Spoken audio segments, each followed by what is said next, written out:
So you know, sister. That's why I don't know you. I'm not letting nobody sell you crack. You know why? Because I never saw you before. But you a black man like me. That's right. And it's worth something. This is Black Watch. Yeah. UPK shit, man. One West. Hey. I'm a UPK nigga, I'm stuck in my ways. That's on them, letting cowards fill up they ranks. Goddamn, lost tribes got them following waves. Loyalty a lifestyle, nigga, I'm just saying. Yeah, I'm a saint, no New Orleans, it's going up. Next spot, we at the B&B. I'm turned up, I'll pull up in the SRT. Burning rubber, hey, UPK shit. Look, met her at the club, told her pull up to the lobby. She know I'm in the coat, we're all black, no Illuminati. This my other half shit, I can't move without it. These my motherfucking brothers, yeah, what I'm gonna do without them, yeah. If it's beef, I can't wait to sink my teeth in. Niggas going overboard, they off the deep end. Why you tripping off that hoe? That's some weak shit. Told him put me in the game cause I love defense. Yeah, put me in the game, coach. Fuck you thought, he let his colors fly. He ain't cut, we cut him off. Yeah, bounce out, let my fringes swing. Yeah, I'm a dog, and she say she find me interesting. Yeah, want me to call, put me in the game, coach.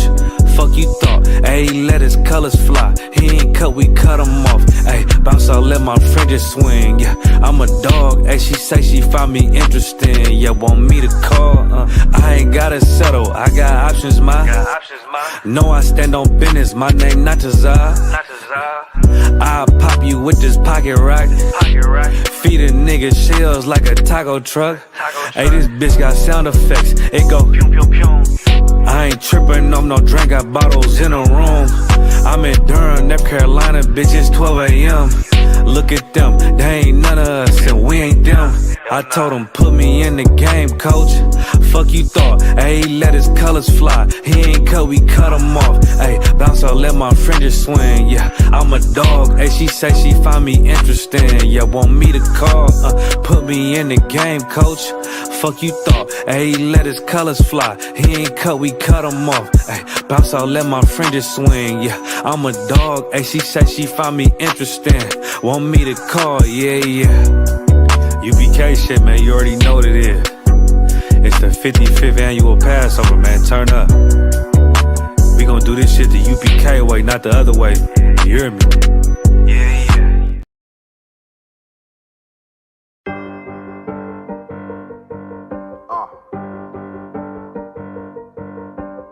Yeah. On 44 shit, you know what I mean? Busy man.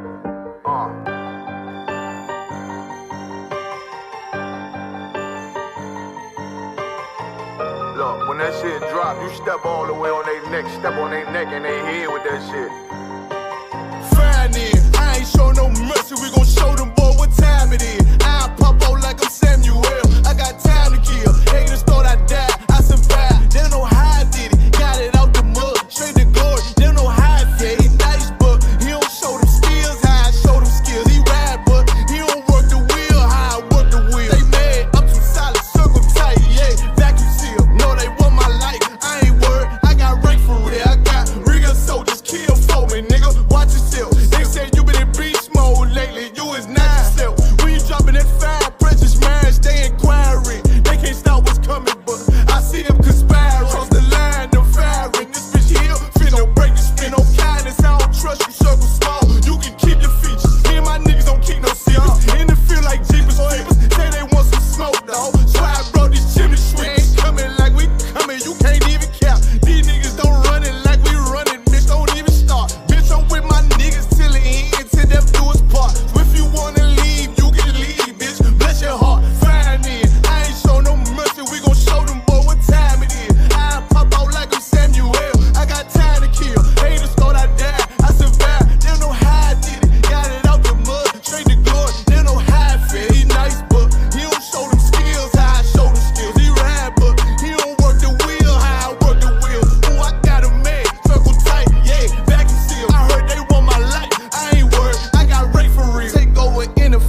Yeah, I'm fully focused. You might not see it on me, just know it's women, that bitch fully loaded. Ooh, yeah, we up and rolling. Told them I need major motion. Think I'm joking. I'ma school them niggas like they baby Jody. Got it out the dust, now I'm too clean, don't know why they hate me. What you want out life, dog? Guns and butter, baby boy. UPK top, dog. Certified road runner. I'ma turn that econ line man to a damn tank. I got choppers stashed in the attic like they in front. They had that shit on lock till I snapped on them like bolt cutters. You cannot play both sides, gotta choose your colors. See him throwing that one up with that W, that's my blood, bro. Fine in. I ain't show no mercy, I'm gon' show them boy what time it is. I pop out like I'm Samuel. I got time to kill. Haters thought I died, I survived. They don't know how I did it. Got it out the dust, straight to glory. They don't know how I feel. He nice, but he don't show the skills how I show the skills. He ride, but he don't work the wheel how I work the wheel. Ooh, I got it made, circle tight, yeah, back and seal. Said they want my life, I ain't worried, I got Ray for real.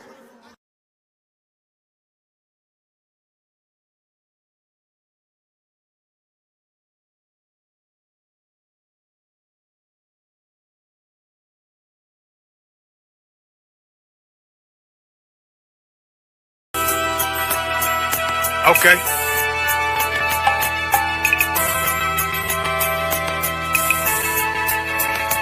Homie, I've been. There's a king that's coming back to save our people. Now, we should be preparing ourselves for the return of our king, not stuck up in these denominations and religions that's destroying our people and destroying our nation. So when we are in this kingdom and our brother and sister is doing wickedly in this kingdom, we must tell them, look, the world is expecting you to stay docile, to stay stupid. That's what Christianity teaches our people. Teaches our people to hate one another and love the oppressor. Like, we'll never forgive one another for anything that another brother or sister do to us, but we'll forgive the oppressor in a heartbeat. There's something wrong with that, man. Imagine living your life as a whole Christian your whole life, and life's good because you're a Christian and Jesus is white and everything's going great, and there's a landslide and the earth opens up and you go downstairs and you walk through this place and you see a black Jesus, man. Why is Jesus Christ black with an afro in the catacombs, man? This predates the Renaissance period. So when you read the book of Genesis, the trees in the garden with other nations, a leaf, what does a leaf do to a tree? Cover the tree. So Adam took the covering of another nation. What's the covering of another nation? Their culture. So when the Most High saw him and said, yo, Adam, where are you, man? Why are you? Don't mean I can't find you. He was like, who is this nigga? Like that. Where are you, man? I don't know you. Okay. So the Ba al Banya Yasha'ala wa Amarath Alham wa Idea Yahau. The Ba means speak. Al, when it's joined with something, so Al Banya means what? Unto, right? Excellent. So Al, when it's joined with something, means unto.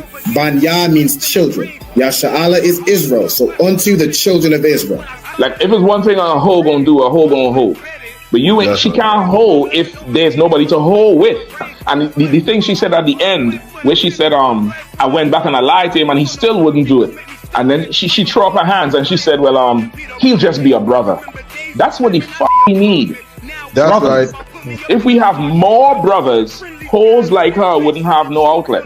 There was a man in the land of Oz, his name was Job, and that man was perfect and upright. There you go, the man called Job. I think Job is what, that afflicted. And that man was perfect and upright, meaning what? You can be perfect, man.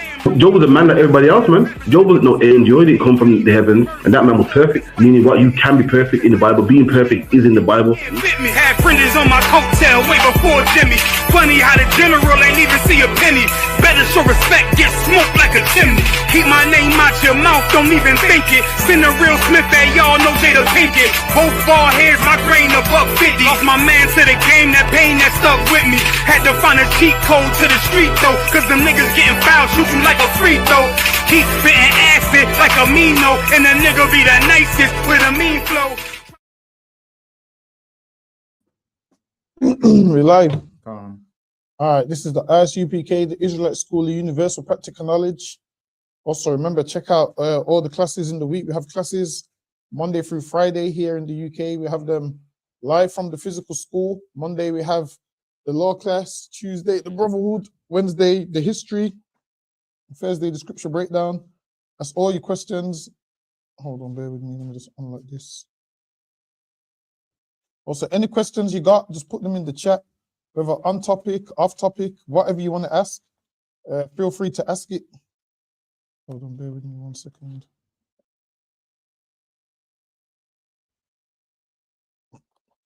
No, how about this one back? There you go. Any questions, put them in the chat. We're going to start off with the book of, let me get the book of 2 Samuel, chapter 12 and verse 1. And so today we're going to do, this is called, today's class is called Man in the Mirror. We ain't talking about Michael Jackson either, man. We ain't talking about him. We're talking about you. You're the man in the mirror. Don't worry about Michael Jackson turning white. Worry about you loving white women, man. Look at yourself in the mirror. Michael Jackson looks in the mirror and sees himself as a white man. You look in the mirror and see yourself as a black man that likes white women. You listen, we're dealing with you, the man in the mirror we're talking about today, man. We're asking you to change your ways today, man. Right. We're asking you to change your ways.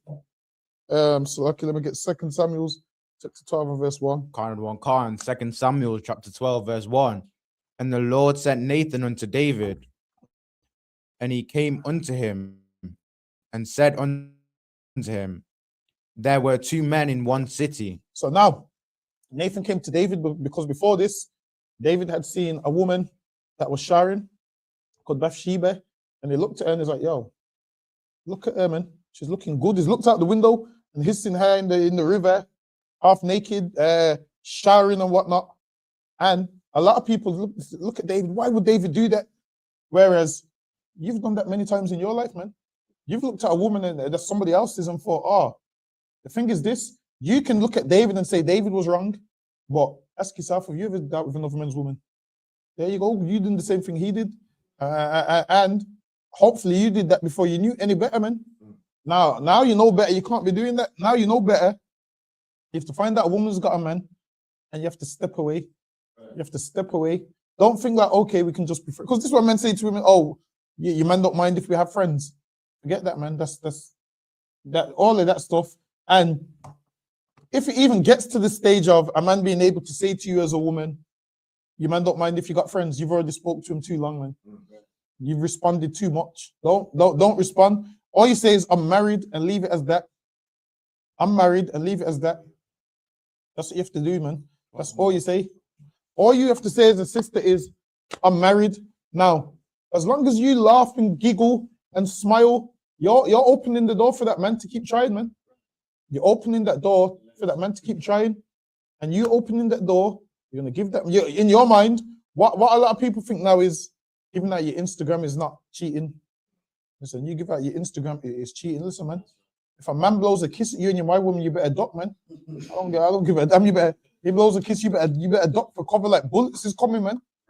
You better duck for cover like bullets is coming. No, listen.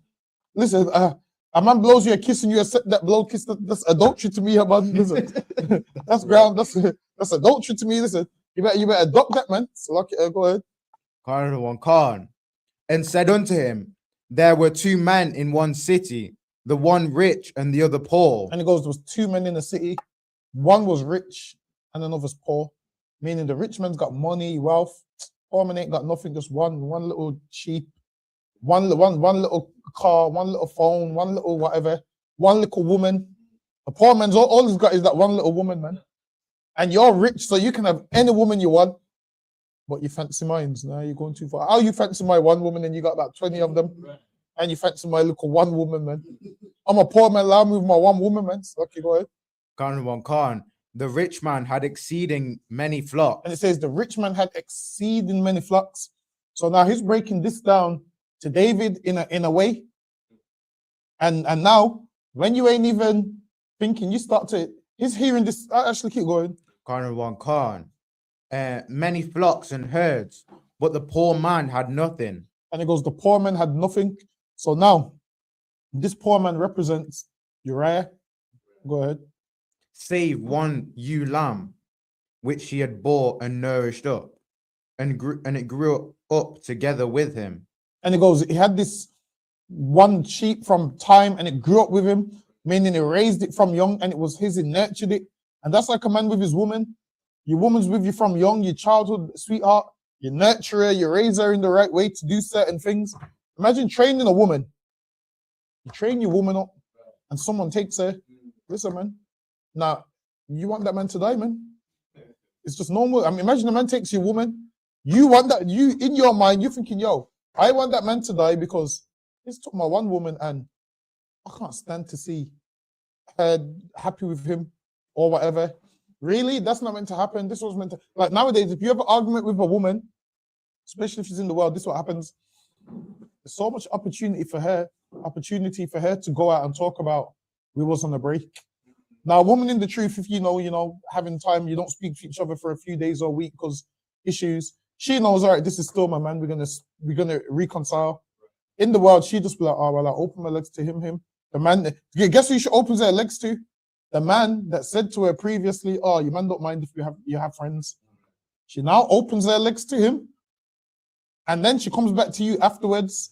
So now when Christ goes, a man, you've already committed adultery in your heart and whatnot. Some of you women be doing that too, man. When you give that man your Instagram, what do you think it's going to lead to? It's going to lead to when you and your man fall out. You're going to call this man that was talking about friends and that shoulder to cry on, your leg ends up on there somehow. You meant to cry on that shoulder, but somehow your leg ends up on there. Now, I've never understood how you've had an argument with your man and your heart broke and the result is you open your legs to somebody. I've never understood that. I've understood being upset and eating ice cream and not coming out of the house. I've heard that one before. But opening your legs, that's just a character flaw. You've always wanted to do it. That's right. Don't try and blame this man. This is the next one that I've heard.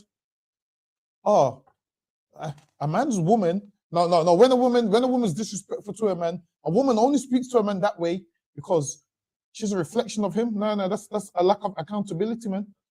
Everybody needs to take accountability for their own actions. Like, I can't do something crazy and say, because this person done this, I went and done that. Right. Life don't work like that. Try telling a judge that, man. You can't say that to the judge. So don't insult my intelligence saying that to me, man. Right. You behave like that is because you got no behavior and you've got no discipline. But Salaki, go ahead. Khan, and with his children, it did eat of his own meat. And he goes, we've raised it up with his children, and he ate of his own meat. He fed it, man. His own meals he gave it. Go ahead. And drank of his own cup, and lay in his bosom, and was unto him as a daughter. And lay in his bosom, and was unto him as a daughter, meaning he loved this one little sheep, he's got dearly. Go ahead. Khan, verse 4. And there came a traveler unto the rich man, and he spared to take of his own flock and of his own herd, to dress for the wayfaring man that was come unto him, but took the poor man's lamb. And now this man that had all these riches, all this money, all this wealth, a multitude of lambs, a multitude of women, took this poor man's one little lamb. Go ahead. Khan, and dressed it for the man that was come to him. And David's anger was greatly kindled. And David's what?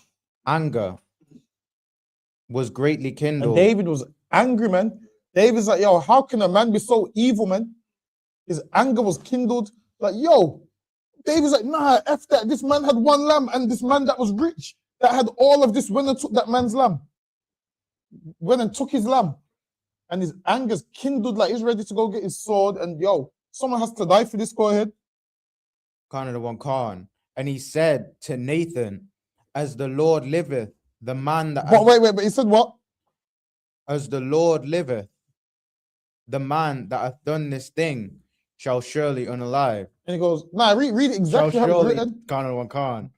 The man that hath done this thing shall surely die. David was angry, and David said, the man that has done this thing shall surely die, man. Right. David heard enough of that story and got mad when he heard that story, man. He said, the man that have done this thing shall surely die.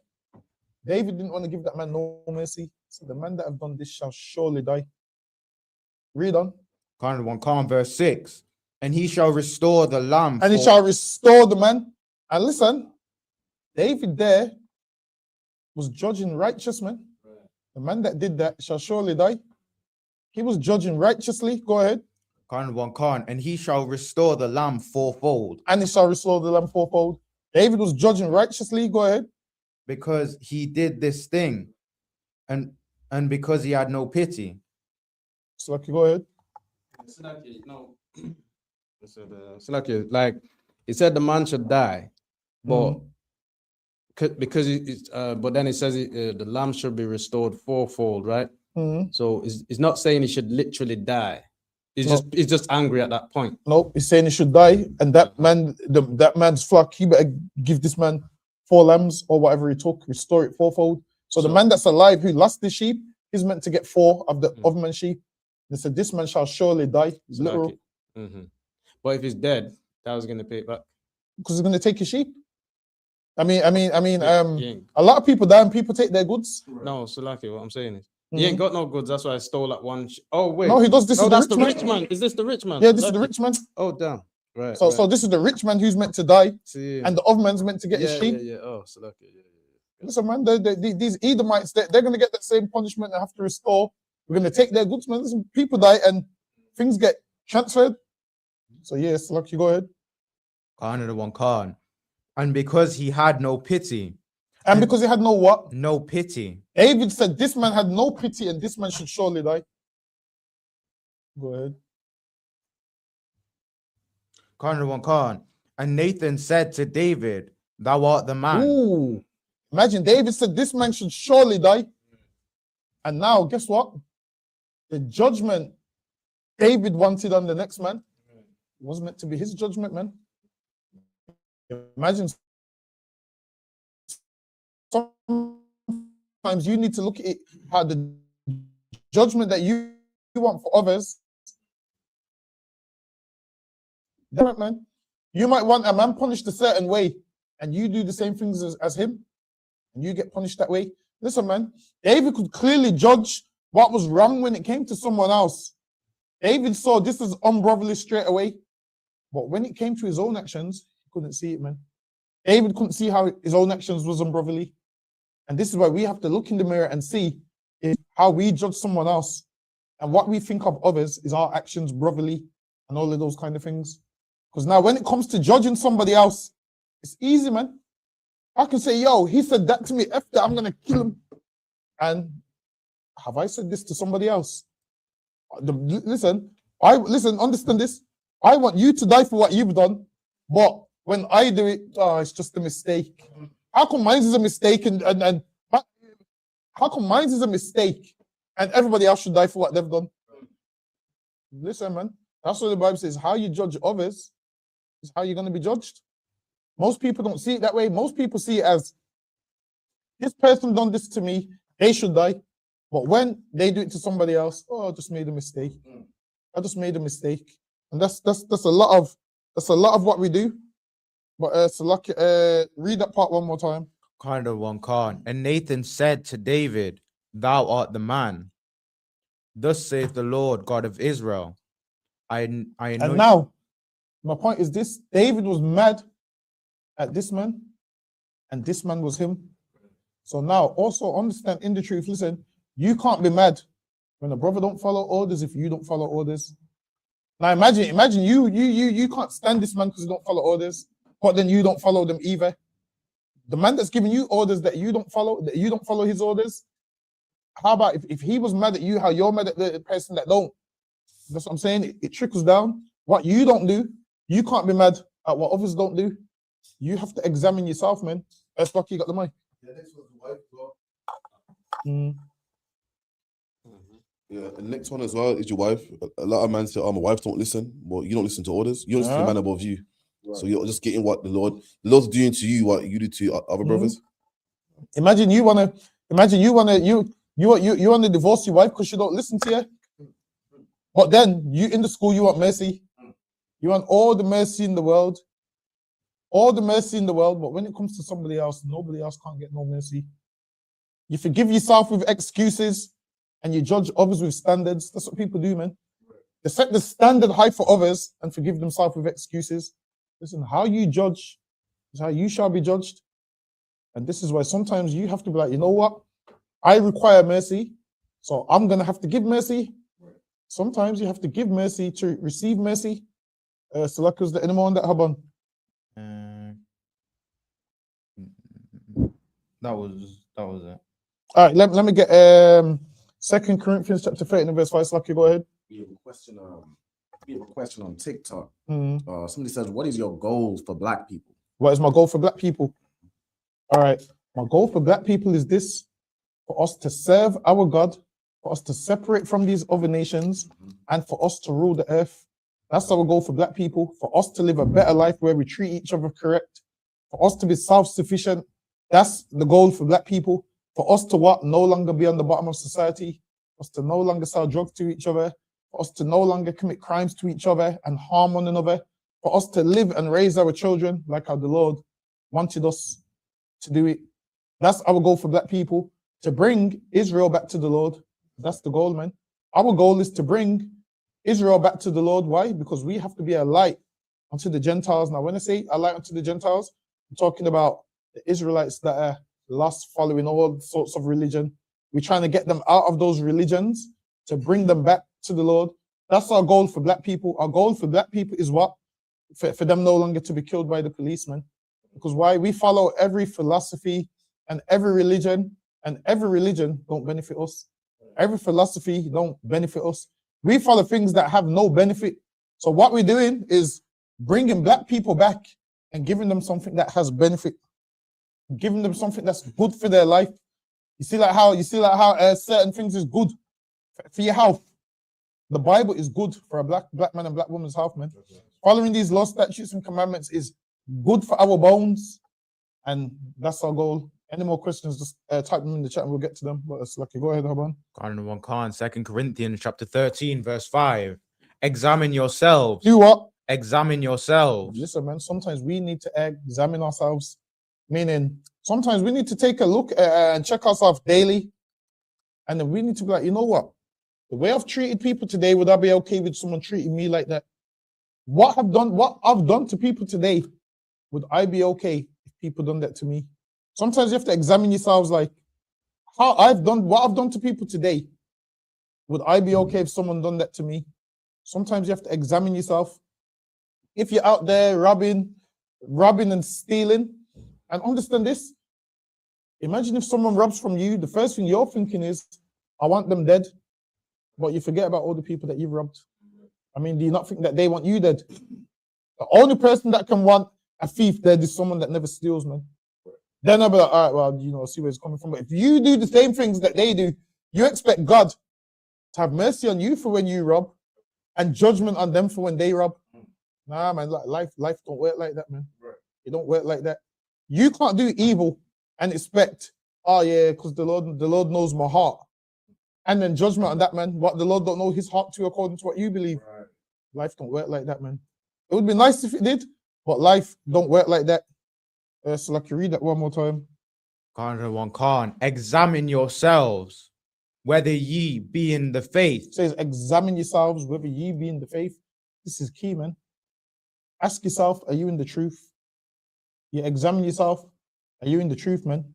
Like the truth ain't something that you visit. The truth is something that lives inside you, man.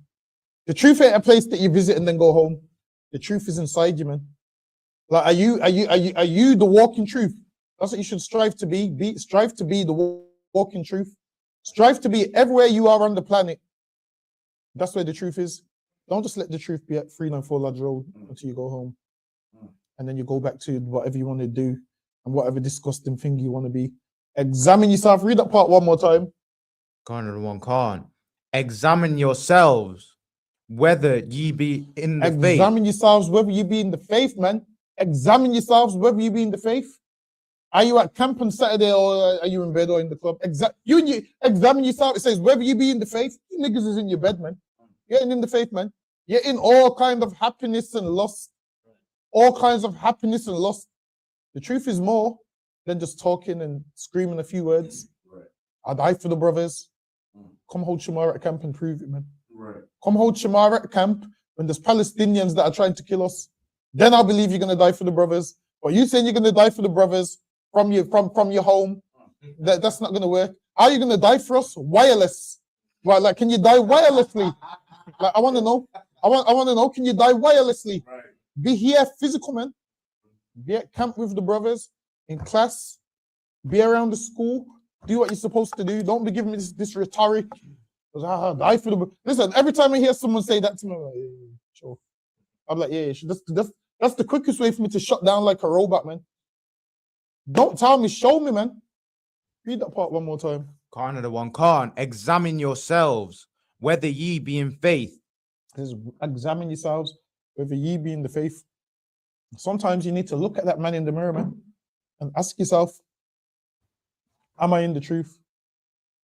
You have to ask yourself this, am I in the truth? The truth shouldn't just be somewhere that you visit and go home. The truth has to be in you, man. The truth has to be in you in order for you to give the truth to other brothers, man. That's how it goes. The truth has to be in you, man. The truth has to be something that you live and you breathe and something that you take serious. You have to take it serious. You can't just, be half doing it. Because when you're half doing it, what you think people don't know? It shows, man. So examine yourself, whether you be in the faith. Examine yourself every single day. Read that part one more time. Examine yourselves whether ye be in the faith. There's two types of people in the world. There's someone that arranges their life around the truth, or the truth around the life. The truth around their life. Someone tell me what that means.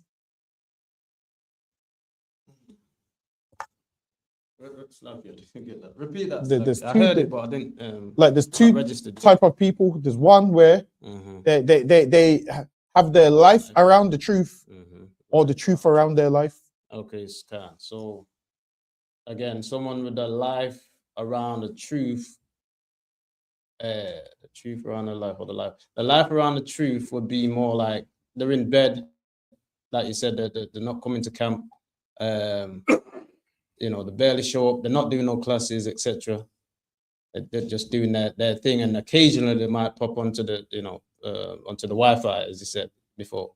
They might come onto online. I think you got it the wrong way around. Your life around the truth is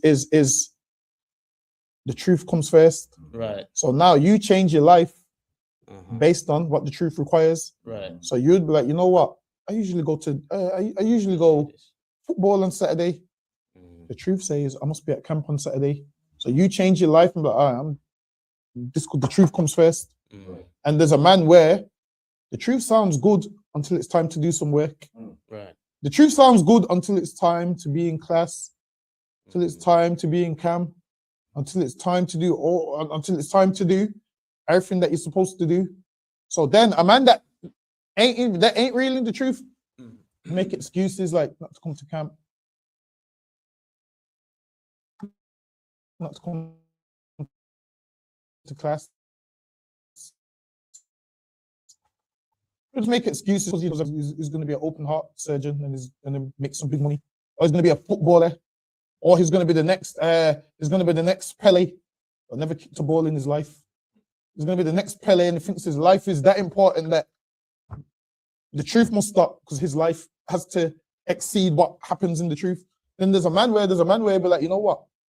Oh, all right. The best example I can give you is, let's say you've got a class schedule, and then what you would do is, whenever you go for a slavery, you would request that there's your day off. You'd be like, you know what? I can't work on that day because I got obligations in the school on that day. So you'd be like, I can't do that day. Or this is what you'd do. You'd phone your camp leader first, like, there's a job and I really want this slavery. Is there anyone that can pick up the class for me? Is there anyone that can pick up the class? Anyone that can do this? And then you'll sort out all of that. That's the man that cares about the truth and puts it first, is trying to make both things work. And then there's a man where one day, I can't teach class no more, I got a job. Leaves you in the dirt. I can't teach class no more, I got a job. And he don't care who's gonna teach the class, he just doesn't give a damn who's gonna do it. He just knows this job is more important, I'm not gonna teach the class. There's that type of man. Or there's a man where he puts provisions in place. There's a man that seeks God first and then his life second. There's a man that makes sure the work of God is straight first before he does anything else. Or there's a man that makes sure his life comes first before he does anything in the truth. that man there does things incorrect. Like the truth should come first. If you've got a schedule, a class, like say for instance, I teach the Wednesday class now. I wouldn't one day just be like, oh yeah, I got a new job. I can't teach Wednesday class no more. What I would do is find out if there's a brother available that can take that class. But then a brother that's not really in the truth or whatnot, just leave you in the lurch and so forth. And then you have to find all of those kind of things. But so like you read that part one more time for me, Hoban. Khan the one Khan, examine yourselves whether ye be in the faith. Prove your own selves. Know ye not your own selves, how that Jesus Christ is in you. There you go. Christ is in you, man. A homosexual read that wrong. a homosexual read that. A Christian man will hear that wrong. Meaning the way how Christ lived, you're supposed to live that way, man. The way how Christ lived, walked, you're supposed to live that way. Right. Christ said, "What? I am the way, the truth, and the life, man."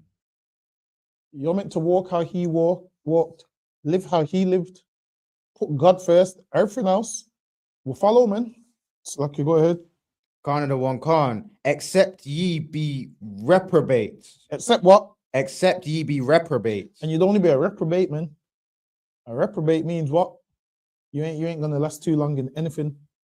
People that are reprobates are usually reprobates in every area of life, whether at their slavery, at the home, just everything. The truth is a place where it helps you with everything, man.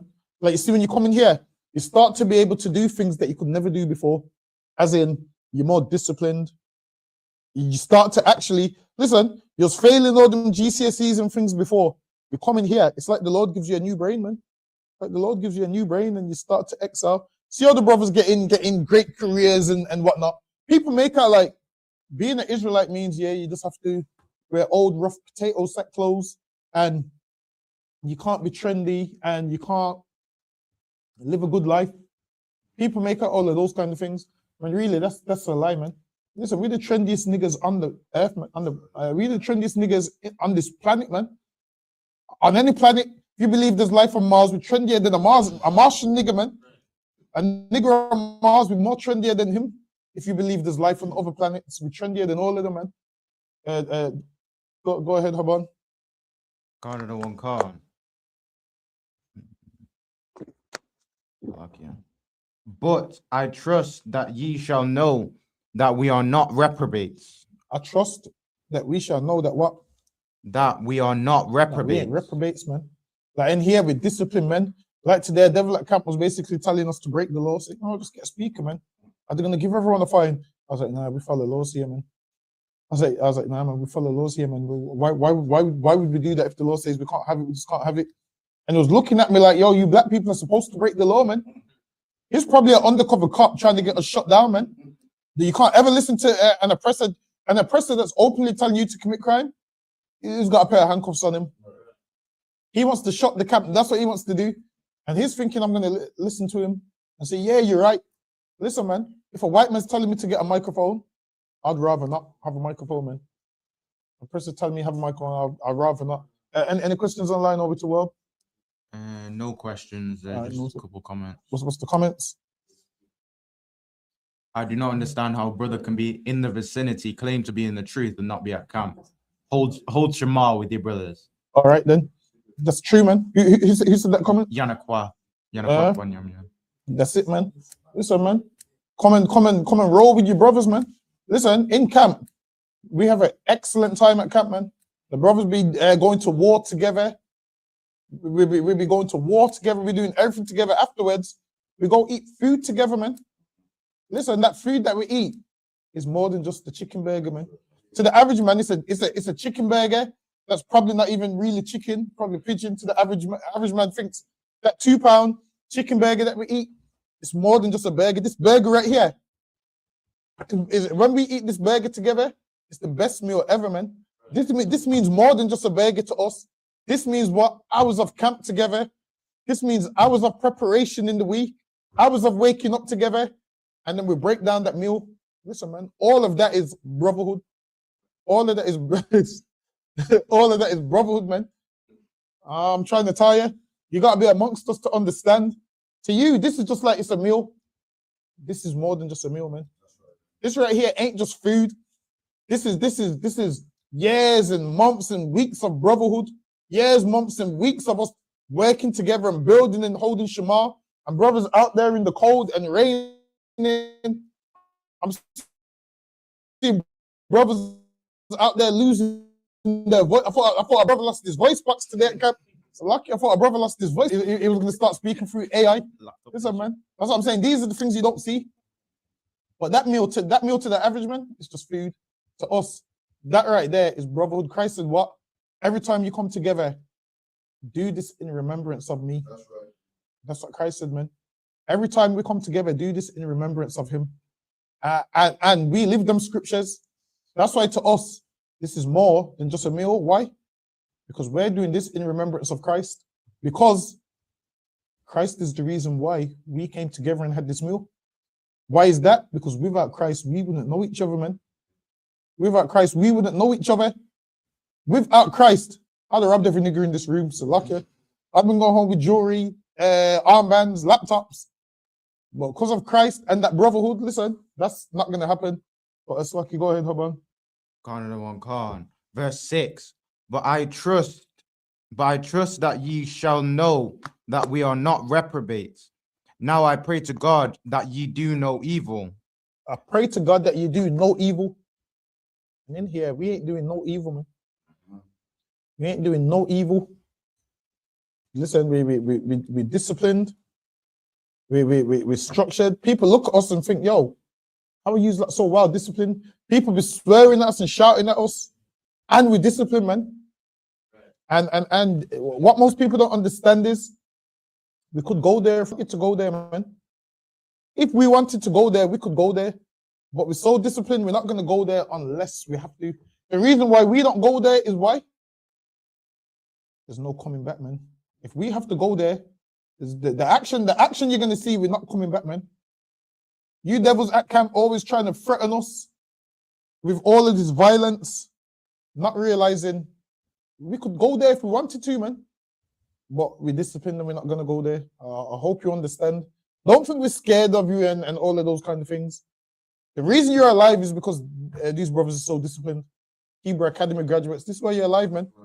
This is why you're alive, because they're so disciplined. Any more in that, or is that about it? There's a bit more. Yeah, go ahead. Not that we should appear approved, but that ye should do that which is honest. Though we be as reprobates, we can do nothing against the truth. We can't do nothing against the truth. Understand this. There's nothing you can do to hurt God. Like sometimes you think, you know what, you can hurt God, but you can't.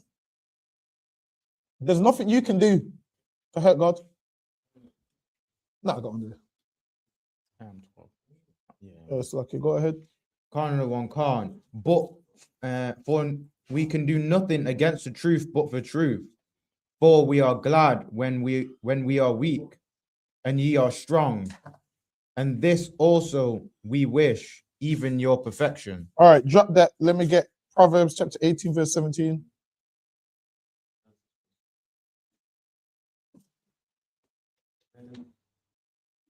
Khan. Proverbs chapter 18, verse 17.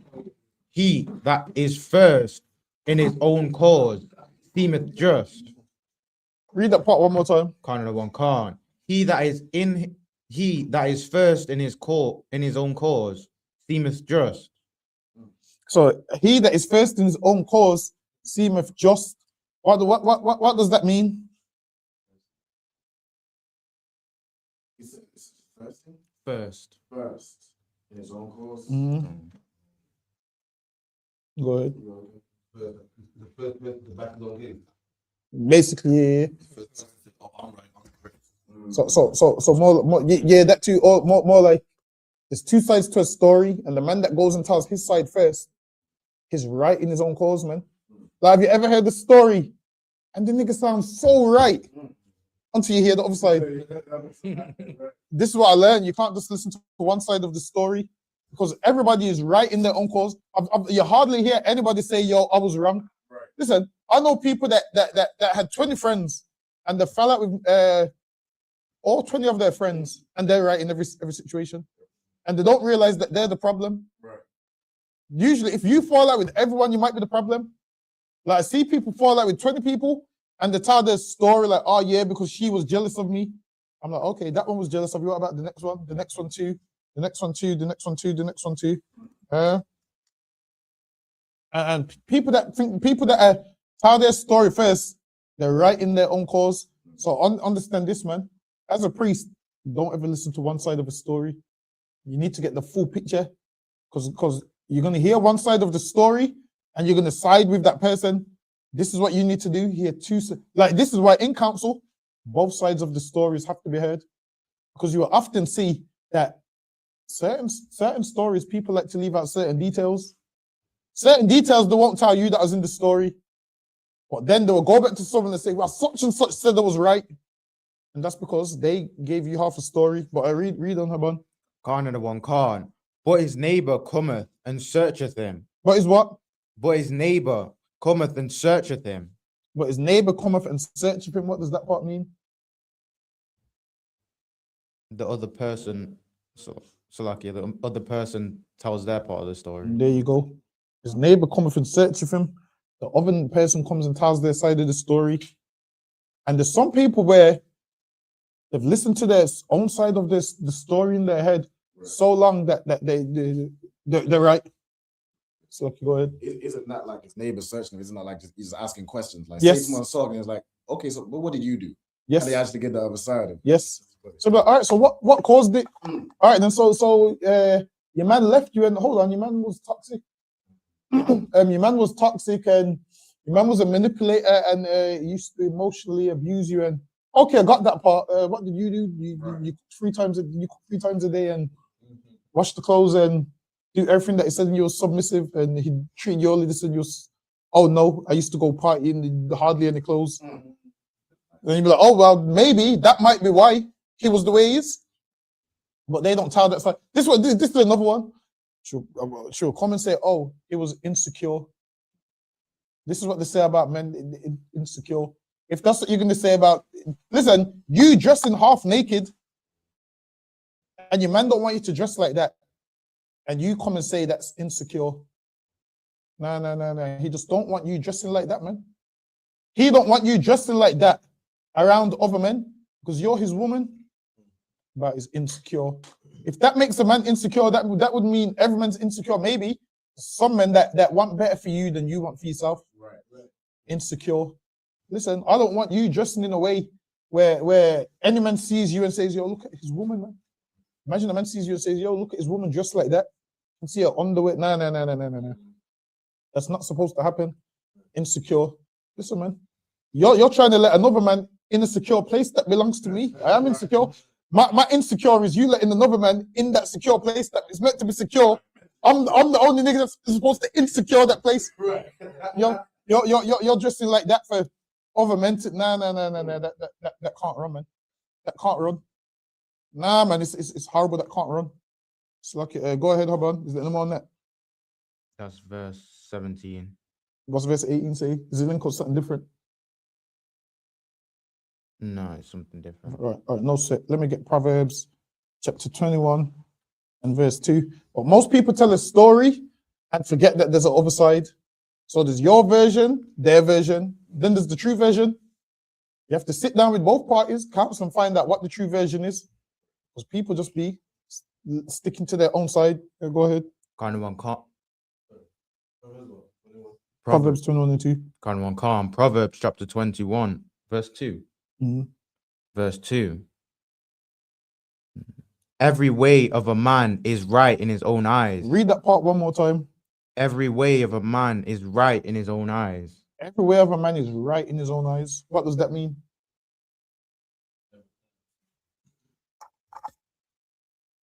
Yeah. In everyone's mind, they think they're right in everything they do, or whatever the situation. Yeah. Yep. Yep. And some people, every man's way is right, meaning what? You can't tell them nothing, man. Right. Like a man that thinks is right all the time, you can't tell them nothing. They've mastered defending themselves. Like they defend themselves so much that, oh, well, everywhere in their mind is right. Sometimes you have to accept that you're wrong, man. Sometimes you have to accept that you're wrong. If I'm telling you the sky is blue, and you're telling me no, it's pink because no. Sometimes you're wrong, man. Now, if you do something wrong, and I'm like, yo, don't do it that way, do this. Don't do that, do this. Don't do that, do this. Don't do that, do this. And you defend yourself to the point of, well, I'm right because no, man. Sometimes you have to say, all right, I'm wrong. No, sir, I'm wrong. Listen, we've all been wrong. I've been wrong many times in life, man. And I'm gonna be wrong some more. So look, I've been wrong many times in life. And I might be wrong some more. Sometimes you have to say, you know what? All right, you're right, I'm wrong. Yes, lucky, go ahead.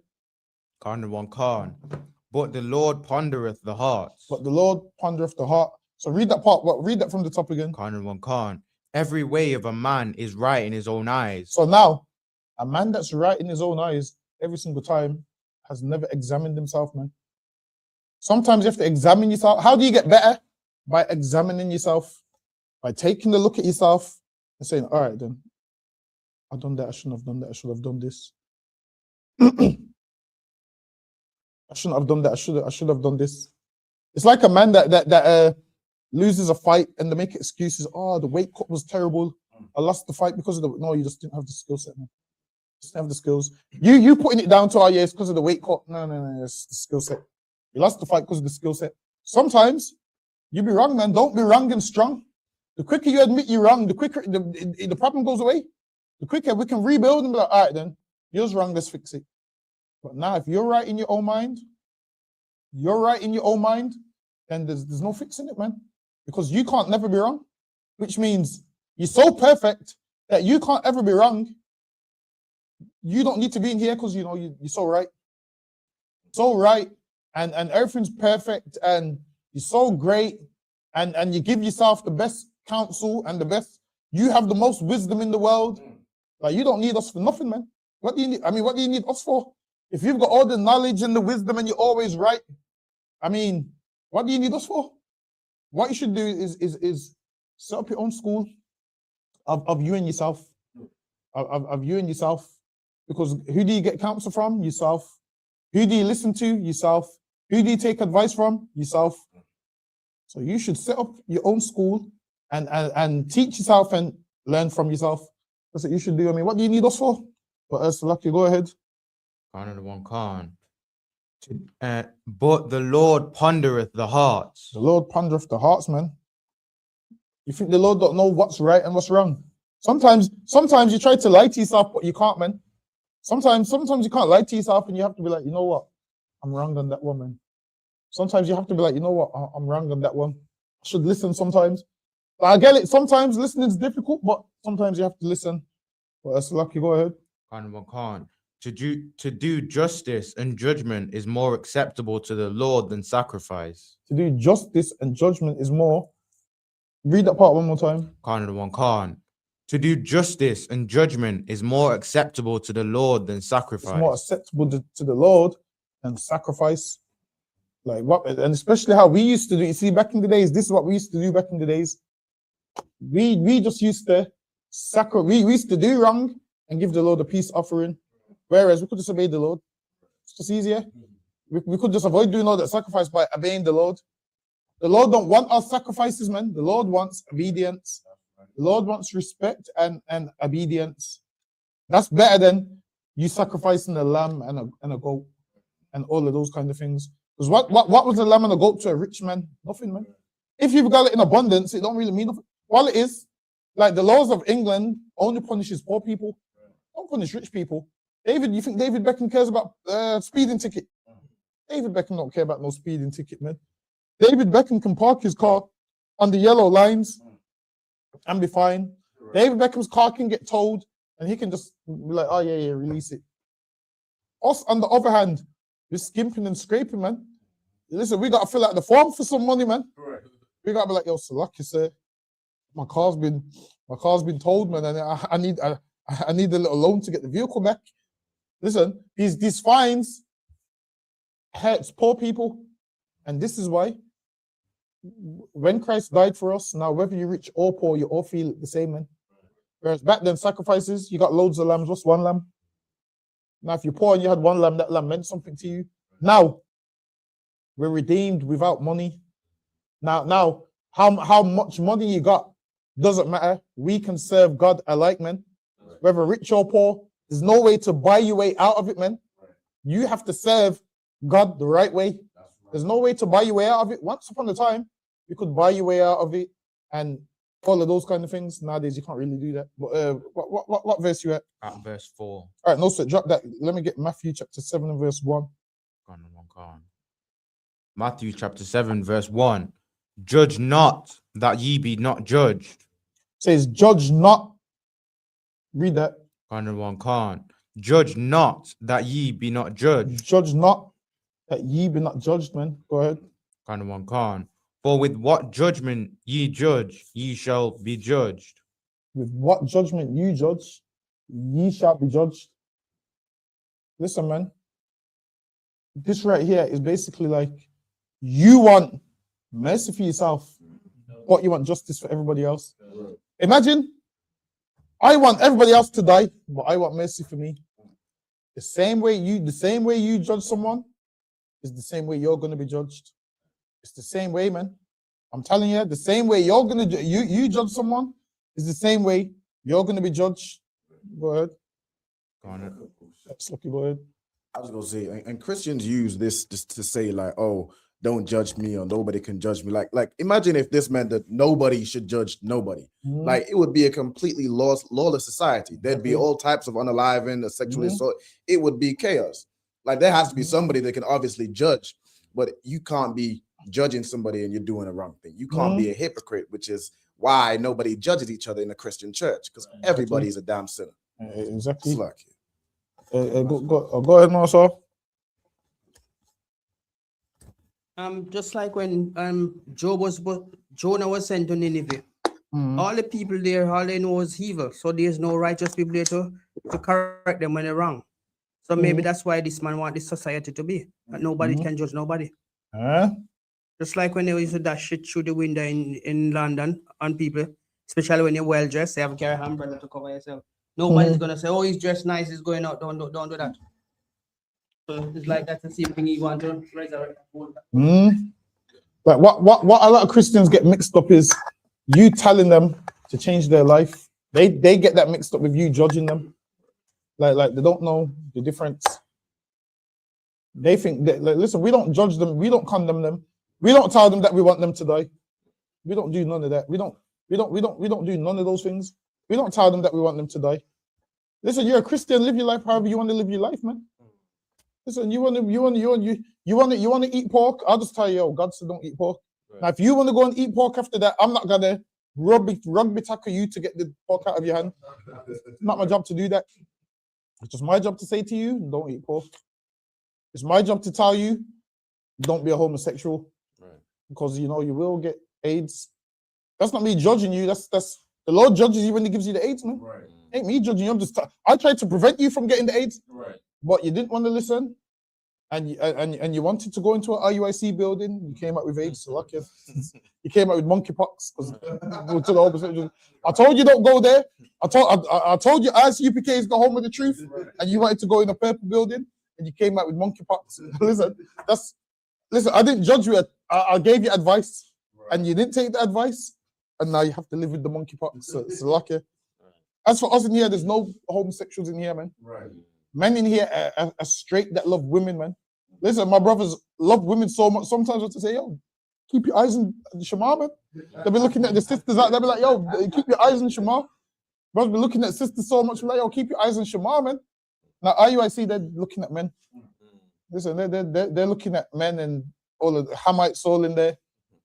Ain't no Hamites in here, man. That's right. No Hamites in here. It's like, go ahead. It's like go I ahead. had a thingy. So yeah, like the Christian pastors, innit, they teach our people and that the laws are done away with, and no one's perfect.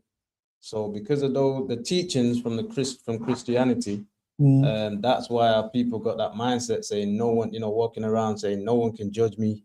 Don't judge lest you be judged and all that stuff. But they don't understand it. You know what I mean? Listen, a Christian don't understand nothing. Like, never ever let a Christian tell you what a scripture means. Even if a Christian is right with what the scripture means, they're still wrong. If a Christian tells you that Christ is black, they're wrong, man.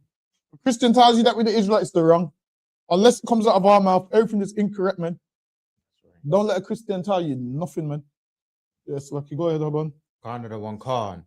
And with what measure ye meet, it shall be measured to you again. And now, what measure you meet, it shall be measured to you again. The same punishment that you want for your brother, for the same thing that you do, just might be your punishment, man. In life, you could pick your own punishment. Imagine this. I'm saying, yo, punish Alban for this. And I'm doing the same thing what I'm claiming Alban does. And my judgment should be mercy. But Alban's one should be punishment. How about what I wanted to happen to Alban should happen to me? Because I'm doing the same thing. So be careful, man. Whenever you're out there and you're wishing, people are wishing death on people and so forth, if you're doing the same thing as them, you could be choosing your own judgment, man. The Lord could be like, all right, then that's what you want for him, while you do the same thing. I'll wipe both of you out. Like I said, actually say, both of you do the same thing. I'll wipe both of you out with the same judgment. Yes, Lucky, go ahead. Canada one Khan, verse 3. And why beholdest thou the mote that is in thy brother's eye? And a mote is like a small speck. So a mote is something small. Go ahead. But considerest not the beam that is in your own eye. But there's a beam which is in your eye.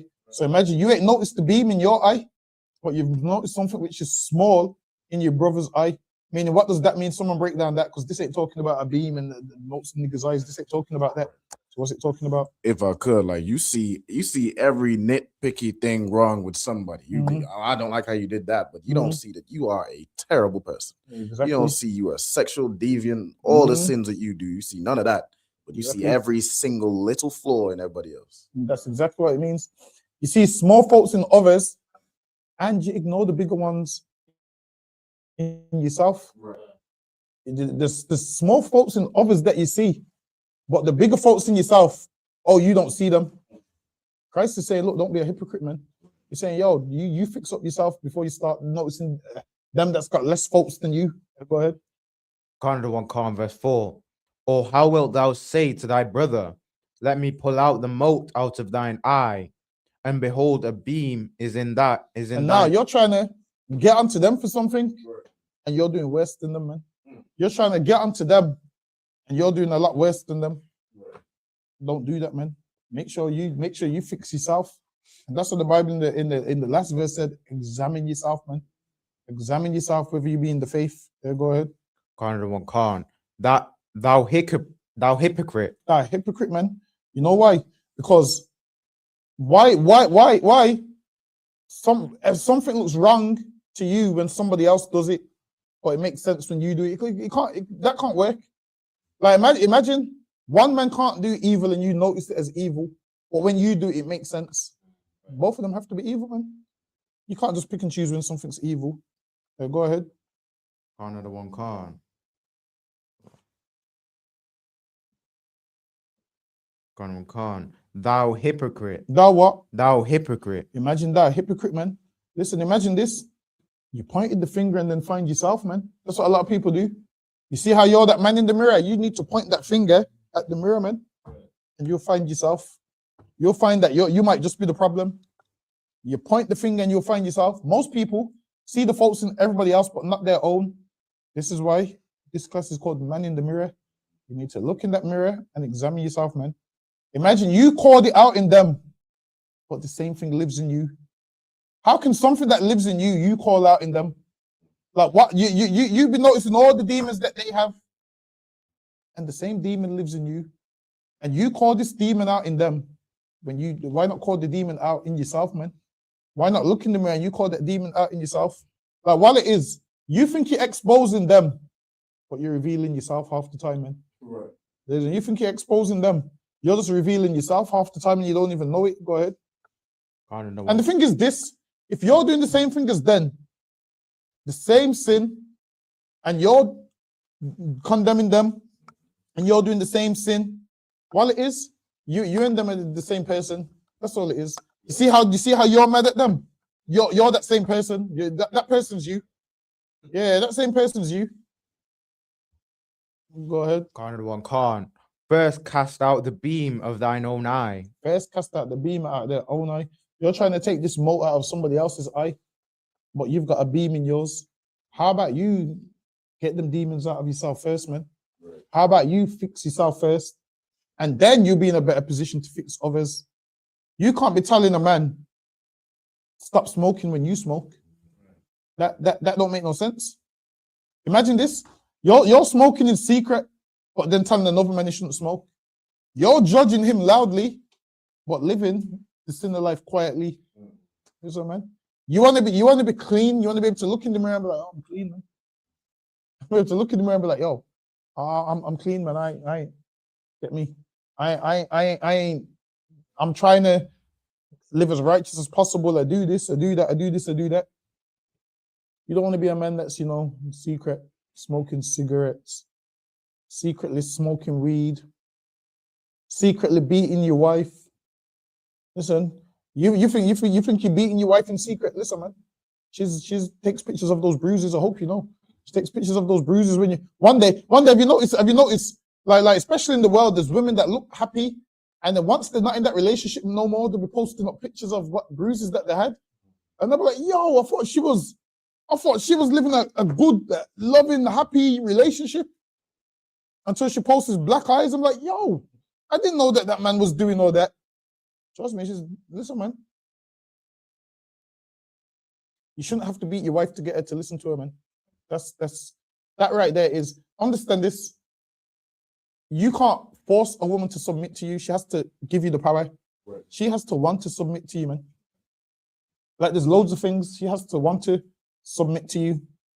Like I see men doing things like they'll be speaking to a woman and the woman's not really interested. Listen, man, sometimes you have to, have your dignity and your integrity. Imagine a woman that's not you like her, and you're messaging her and she's not responding for a few days talking about she's busy. Nah, man.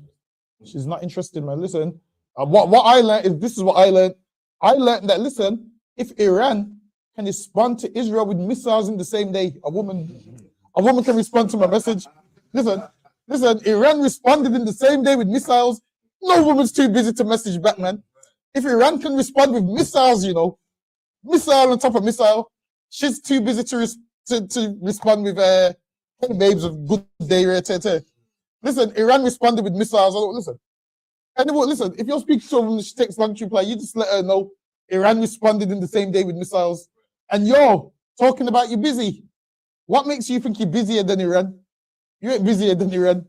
Iran didn't say, oh yeah, we're too busy to respond today. They responded the same day with missiles, man. Listen, man.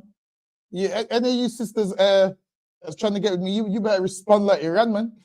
You better respond in that same day, man. Right. Don't let a day pass.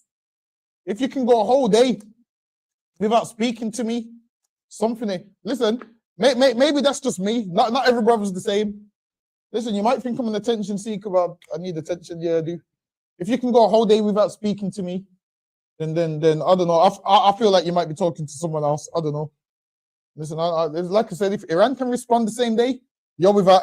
I would have gave you an excuse before, but now there's limited room for excuses.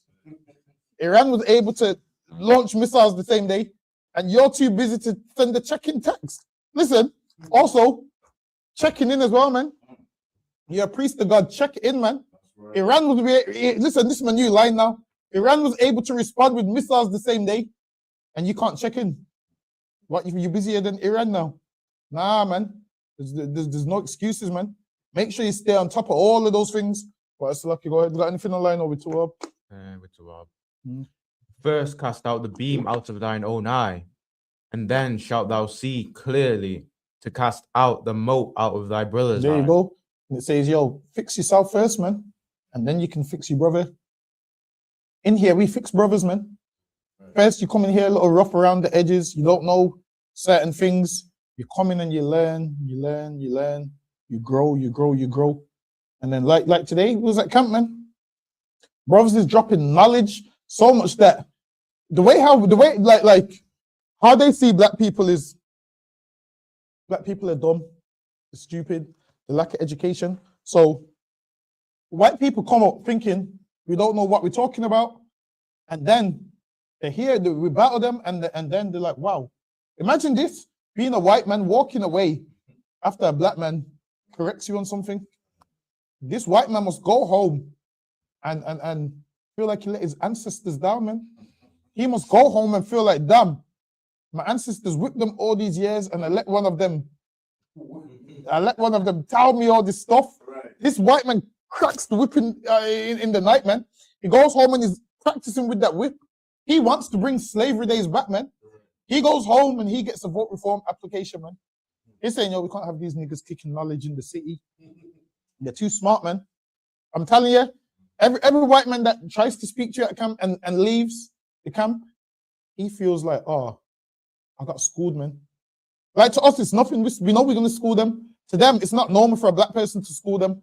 So when they hear this, they walk away, and you can see, I don't know if you've ever noticed, have you ever seen, like, in someone's walk that they're upset in their walk? Like, I look at every white man walk away from camp, and he does like he's doing, the man's upset. It's like he walks with his head to the side like this. He walks with his head to the side like this. You can see it in them. It's almost like they all walk a similar type of way. They walk off slowly, and you can tell it's burning them that a nigga told them out of the Bible, because they think the Bible's their book, and they can't prove that it's their book. They go home and discover the internet, and they say, oh, proof that Jesus is white. They go on ChatGPT, proof that Jesus is white. And then the best thing they can come up with, Jesus was Middle Eastern. Right. What does Middle Eastern even mean? Right. There's no country that's called Middle Eastern. Right. There's no color chart that's called Middle Eastern. Right. Middle Eastern. Like, what does that mean? Christ came from, he came from a certain country. There's multiple countries in the Middle East, man. There's loads of them. They'll be like, oh yeah, it's Middle Eastern. What color is Middle Eastern? Right. We have to go into the Bible, and the Bible says that Christ is black, man. And they hate to see that. Why? Because a lot of them have been lied to. A lot of them believe he's white because they've seen the same picture that we saw. So they saw the same picture that we grew up on. That picture when your grandmas and everyone does grace around the table. None of you don't do grace, right? Do you? Oh, I pray nobody does grace. I pray nobody does that Christian thing that they do. What did they do? Grace and bless the table. Yeah, they hold hands and bless the table, and we thank God for this. And they say this over the pork. We thank God for this food. They say we thank God for this food and all of this nonsense. Listen, man, what you're gonna get from that grace is gout, man. That's what you're gonna get. You're thanking. Listen, are you gonna thank God for that gout you get? Right. Listen, the Lord's telling you in advance, don't eat pork, don't eat certain things. And the Bible's such a black man's diet, man. All the food it mentions in the Bible is food that black men eat: chicken, goat, sheep, lamb, fried chicken, all of those things. Fried chicken is in the Bible, man. These things is in the Bible. That's how you know it's a black man's book. If the Bible was a white man's book, the Lord would have said it wouldn't have said offer burnt offerings and chicken mingled with oil. The Lord wouldn't have said that. The Lord would have said, put two smiley faces in the air fryer. It was a white man's book. It was a white man's book. The Lord would have said, put two alphabet spaghetti and smiley faces in the air fryer. Even though the smiley faces be fire, so lucky. You niggas don't like them. You like them smiley faces? Yeah. The Lord would have said, have some bangers and mash if this was a white man's book. But this is a black man's book where it's a black man's diet, man. Goat, sheep, lamb. Who makes it better than us? Nobody, man. Nobody cook better than us. That's lucky. Go ahead, Urban. Canada 1 Khan, verse 6. Give not that which is holy unto dogs. And give not that which is holy unto dogs, man. Listen, man. In here, like if you got family members, don't keep forcing the truth on them if they don't want it. This is what you do. You tell them once, and then guess what? They will see how you live. And they might not listen to you and whatnot. But when they got problems, guess who they come to? They're going to come to you and have real life issues, man. Real life situations. I've seen it happen time and time again. The same people that laugh at you and say, oh, the Israelites. When they have real life issues, who do they come to? They come to you because you're the most knowledgeable person and the only person that can help them with their problems. Really, they believe what you're saying. Really, they do. But they're just too weak to, getting all black and follow. But really, they believe what you're saying because when they have real life problems, then they'll come to you. It says, don't give that which is holy unto the dogs. Listen, don't be going around to your family's house and trying to force the Bible down their throat and becoming like a Bible basher. Listen, man, I go to my mom's all the time. We have a wonderful time. I don't even mention the Bible to her no more. I ain't got to mention it to her every single day. She knows that, just don't invite me to no birthday parties. Don't invite me for Christmas. Don't invite me for Easter. Because I'm not going to go. Outside of that, when I do go there, whenever I want to go there, on a day that I choose to go there, I have a wonderful time, man. Now, if you're there in front of your mom all the time, Mom, the Bible says this, the Bible says this. Yeah. She don't want it, don't waste your time, man. Don't waste your time. This is what to do. You give the truth to somebody who wants it, man. Put that time into that time and effort into somebody who wants it. That's lucky. Go ahead, Haban. Khan of the one Khan. Neither cast your pearls before swine, lest they trample them. The Radar sounded like them niggas that was in the Peter in them. I couldn't stay awake and watch for 1 hour. Give him a hand. This way, you know we're doing the work of the Lord. This way, you know we're doing the work of the Lord. Listen. You know. Like I used to read the scriptures and think, shit. How come Peter and them niggas couldn't stay awake for 1 hour? I'm ready to say, yo, if I'm God in Christ, I'm awake all that time. I'm getting mad saying, yo, niggas couldn't stay awake for 1 hour. And then when you're doing the work of the Lord, I'm telling you, everybody was sleeping in the vehicle on the way home. That's why Christ was so tired. Remember when they was in the ship? And Christ checked them saying, yo, you man got no faith. They woke him out of sleep, man. Christ checked them like, yo, you man got no faith. Remember when he calmed down the winds? I can't lie, when I read that scripture, I'd be panicking like Peter and them, so lucky we're about to drown. I'd be like, yo, wake up, we're about to drown. Christ woke up and checked him like, oh, you niggas got no faith, man. He must have woke up out his sleep. Niggas got no faith, man. Woke him up out his sleep, man. But sometimes it gets like that, but lucky. Go ahead, Obon. Khan of the one Khan. Neither cast your pearls before swine. Neither cast your pearls before swine, man. Something which is precious to you. Don't give people the opportunity to trash it. Like, don't give your family members to say something like F the Bible. Don't give them that. Don't give them that time. Something that's holy to you. Don't put them in a position to disrespect it. And then sometimes you have to think smart. Sometimes your family members won't come around to what you're saying, but you want them to live. So this is what you have to do. Don't put them in a position for them to try and curse the Lord, man, because they will get punished for it. Sometimes you have to be like, you know what? I'm not going to put them in a position for them to say some false. So what to do is, if you know they're not interested, don't keep forcing them, man, because they're going to turn around and say something like, yo, I don't want to follow that nonsense that you're following. Straight away, the Lord's like, hey, you're calling the truth nonsense. So some people don't even put them in that position. How do you know people get punished for what they do? Because why? Actually, hold that, but give me the one in Kings with the she-bears. With the I think it might be 2 Kings. It might be 2 Kings chapter 2 and verse 23. Apparently there's no bears in the Middle East, but then there was a thing called the Syrian brown bear. So I don't know what these niggas is talking about. There's a thing called the Syrian brown bear, so I don't know what they're talking about. A place where there's no bear. Don't let nobody tell you there weren't no animals in Israel and whatnot. No, you need the mic. You need the mic. And obviously you got migration, man. You know what I mean? Things move around as well after a certain period of time, you know what I mean? So just like America's there today, and one day it's gonna be there no more, man. It's gonna be destroyed, and then you're gonna have the bitter and then the dragons and all that, owls and all that. That's what's gonna, you know what I mean, be there. Exactly. Lucky, go ahead, Ben. Khan, Second Kings chapter 2. Verse 23. And he went up from thence unto Bethel. So now sometimes you don't know what a man's going through. This was Elisha. Elijah just got taken up. So sometimes you'll see him and you don't know what a man's going through. So these kids thought this is a game. Go ahead. Khan. Thence unto Bethel. And as he was going up by the way, there came forth little children out of the city, and mocked him, and said unto him, Go up, thou bald head. So now Elisha's an older brother losing his hair and so forth. Elisha's an older brother losing his hair. The crown of his hair is gone.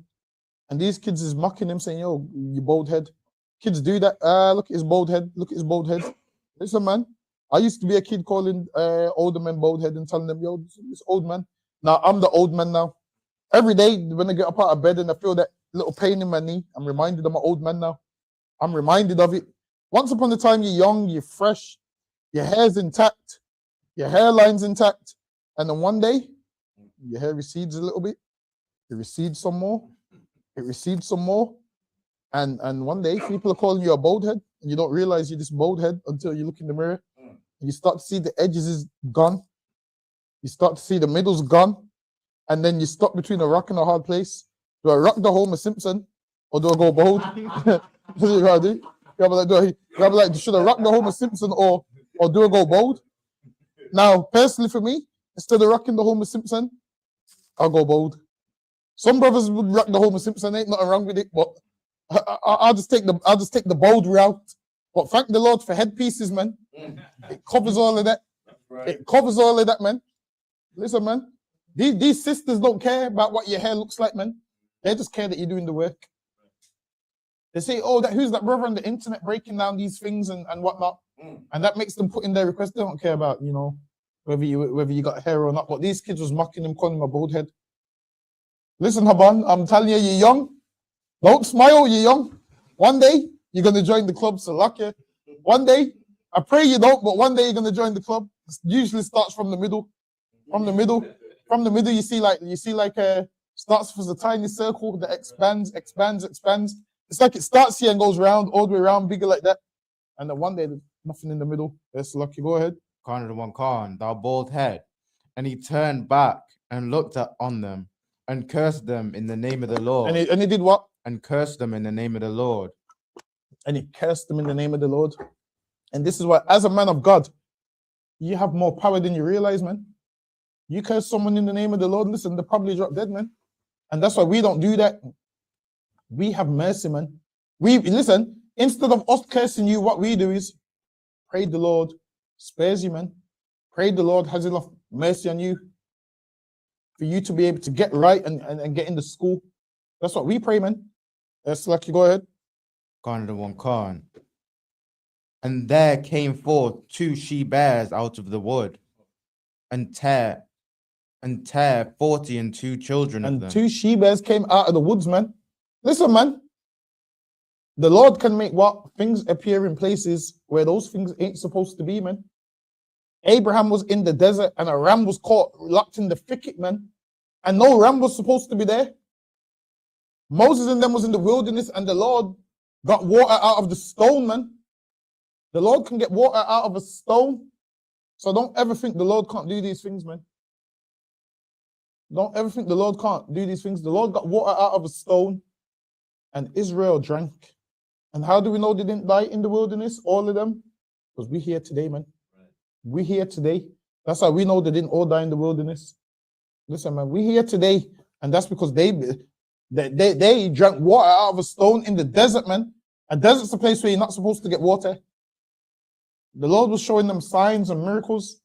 And after that, we still decided, we're just going to go worship the golden calf and we're going to go worship Hercules and whatever else we want to worship. And that's our people, man. So, Lucky, go ahead. I think that's the end of that. Oh, that's it. All right, drop that. Let me get Romans chapter 2 and verse 1.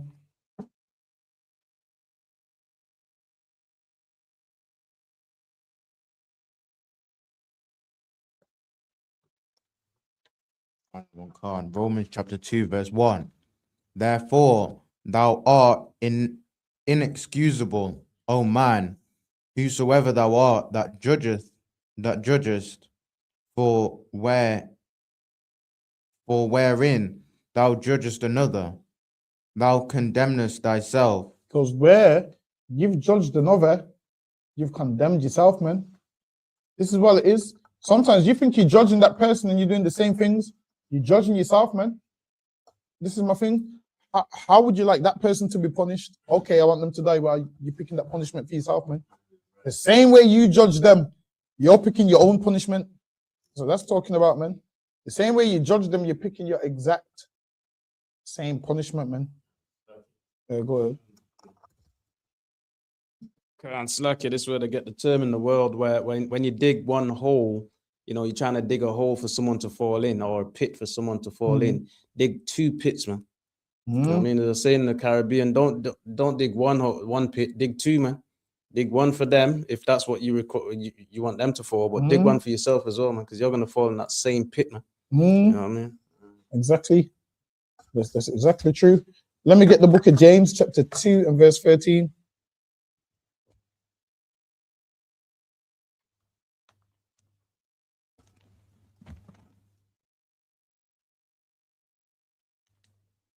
Also, any question? Anyone on the YouTube? Any questions? Just put them in the chat, and we'll get to them. Any questions on topic, off topic, whatever you want to ask? Don't worry, man. We got you covered, man. We got you covered.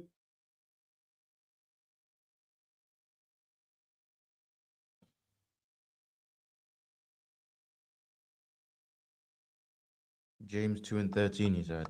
Yeah, come on. James chapter 2, verse 13. For he shall have judgment without mercy, that he sheweth no mercy. It says, he shall have judgment without mercy, that showed no mercy, man. Imagine this. You want the law for us, and you want God's love for you. Imagine you want punishment for us and God's love for you. No, it don't work like that, man. So, okay, go ahead. 101 and mercy rejoiceth against judgment. And mercy rejoiceth against judgment. Go back up to the top. 101 James 2 verse 1. And listen. No, I mean 2 verse 13. Verse 13. 101 sir. And in life, you have to have mercy, man. Like, yeah, brother that has mercy. Don't just want to kill everybody. I get it. You want to kill everybody. But don't just want to kill everybody. Have mercy, man. Because judgment isn't just given. Judgment returns, man. What you want to do to somebody else, the punishment you want for them, that punishment is going to return, man. Listen, you wanted judgment for them. What happens when judgment wants you, man? It's going to happen, man. I'm trying to tell you, mercy is what you need, man. Like, I'm telling you, like, the door you closed on mercy is going to be the same door that you're knocking on, man. You close the door on mercy, and now when you want mercy, you're going to be knocking on that same door, and that door's going to be closed, man. Hey, bro, Alban, chop up my quotes, Salaka. Alban, I'm on fire today with the quotes. You need to chop up these quotes, you know. You need to chop up these quotes. I'm trying to tell you. I'm giving free game. These quotes should be on Patreon. See these quotes? I need to put these quotes on Patreon and start charging for these quotes. But Lucky, go ahead. Kind of one. James chapter 2 verse 13. Oh, let me give you another one, Haban. The scale you weigh others with, the same scale you're gonna stand on. Give me a round of applause. These big bars on top of bars. I'm trying to tell you, these is bars on top of bars. But yeah, man, listen, you have to have mercy. I'm trying to tell you. But Lucky, go ahead. Kind of one. James chapter 2 verse 13. Hold on, let me give you one more. Mercy kept knocking. You kept ignoring. Now silence is answering you. Give me a hand. These niggas don't know about these quotes. I'm trying to tell you. So Lucky, go ahead. Kind of one. James chapter 2 verse 13. Let me give you one more. Mercy ain't missing. It just remembers where it wasn't welcome. Give me a hand. These quotes be firish. Listen, example, you don't like these quotes. These quotes be fire. So Lucky. My prophet. Sorry, Haban, I'm gonna let you finish now. So Lucky, I yield. I finished showing off now. So Lucky, go ahead. Kind of one. James chapter 2 verse 13. For he shall have judgment without mercy. For he shall have judgment without mercy. Go ahead. That hath shewed no mercy. So if you show no mercy, the same punishment you want for somebody else might just be the same punishment that you get, man. How poetic. You're picking your own punishment, man. You didn't want mercy for others. There's going to be no mercy for you. And it just have mercy, man. It's not hard. This is what you have to do. You see, whenever you think about not giving a brother mercy, just think about yourself. Just think, you know what? I've done things wrong and I want mercy. I'm sure that brother deserves the same mercy that I think I deserve. I think I deserve mercy, so he should deserve mercy also. I think I deserve mercy, and if I'm withdrawing mercy from him, what if mercy was withdrawn from me? How can I try and make sure I get this mercy that I think I deserve by allowing him to get some mercy? But we don't want mercy for others. We just want punishment and all of those kind of things. But you can drop that. Let me get Matthew chapter 6 and verse 19.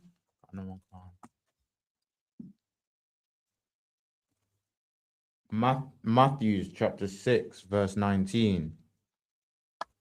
The pages are stuck together. But just to give us no soup. Matthew chapter 6 verse 19. Lay not up for yourselves treasures upon the earth. Says, lay not up for yourself treasures upon the earth. Go ahead. Where moth and rust doth corrupt. Actually, what? Someone break that down for me. What does that mean? If I could, sir, it's saying don't let your treasures, don't let what you put all your value in and your whole life is dedicated. Don't let it be physical things, man. Rust can get to that. Moths can get to the clothes you want to set up and dedicate your whole life to what designer clothes. You want a gold chain or whatever the hell chain is gonna rust. It's gonna tarnish. Like the spiritual serving the Lord, statutes, commandments. That should be where your treasures are. Exactly, 100%, man. Your treasure should be in serving the Lord, man. That's what your treasure should be. Now, your treasure shouldn't be, you thinking living by your money and whatnot. Like what most people don't realize is your money means nothing in. Let's say, for instance, you being a billionaire in England, if you couldn't convert that money and went to another country, you couldn't even use it. It's just paper. It's just paper to them. Well, what does it mean? It's not even proper substance. You living your life by that, you're going to be you're going to get a rude awakening one day when you realize you can't do nothing with that money, man. That money you can't do nothing with. Don't live your life by that. We live our life chasing money, man. We need to focus on what lasts. And you know what lasts forever? Brotherhood, man. Brotherhood lasts forever, man. We live our life by brotherhood, man. Loyalty, honor, and integrity. That's how you should live your life, man. Loyalty, honor, and integrity, man. Loving each other, taking care of it. Don't live by your money and only caring about your money. Listen, we all need money, but don't make your sole purpose be money, money, money, money, money. I get it. We need money to pay the rent and whatnot. But come on, man. Don't neglect. Basically, don't neglect this brotherhood for money. Don't pass up this brotherhood for money. This right here, this brotherhood is what's going to rule the earth. This brotherhood is how we're going to rule the earth with kindness and how this earth is going to be run properly. Like something simple that this world has for free, but they don't know how to use it. Imagine money. It's hard to get money. It's not hard to get brotherhood, man. You come here and you can get brotherhood for free, man. You can learn it. You can learn how to do unto others that you want done to you. You can learn it, man. You can learn how to treat people. You can learn how to do what's right. You can build proper treasure, man. Go ahead.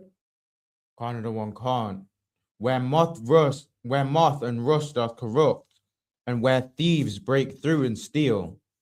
But lay up for yourselves treasures in heaven. Lay up for yourselves treasures in heaven, man. That's right. And now, the treasures that you're laying up is brotherhood, man. That's treasure that's going to be there forever. Right. Treasure that's going to be there forever. What you're doing is you're breaking the cycle. You're breaking the cycle of the horrible upbringing that we had, man. Listen, some of our upbringings weren't the best, man. Some of our upbringings weren't the best. Now what do? Draw a line in the sand and say, you know what? All right then. My parents did their best, but I'm gonna extend beyond what they did, and I'm gonna incorporate the Lord into these upbringings now. Right. Where my parents went wrong, they didn't know the Lord because the white man's the devil. It beat that out of them. They didn't really know the Lord and how to run a household. Now, with the information that I know, I'm gonna raise my kids correct. Go ahead. Don't teach your kids to be all about getting money. Because what will happen, your daughter's gonna be sliding down the pole, man. Your daughter's gonna be sliding down the pole. Your son's gonna be doing whatever he's doing. Your son's gonna be gangbanging, selling drugs, all of those kind of things.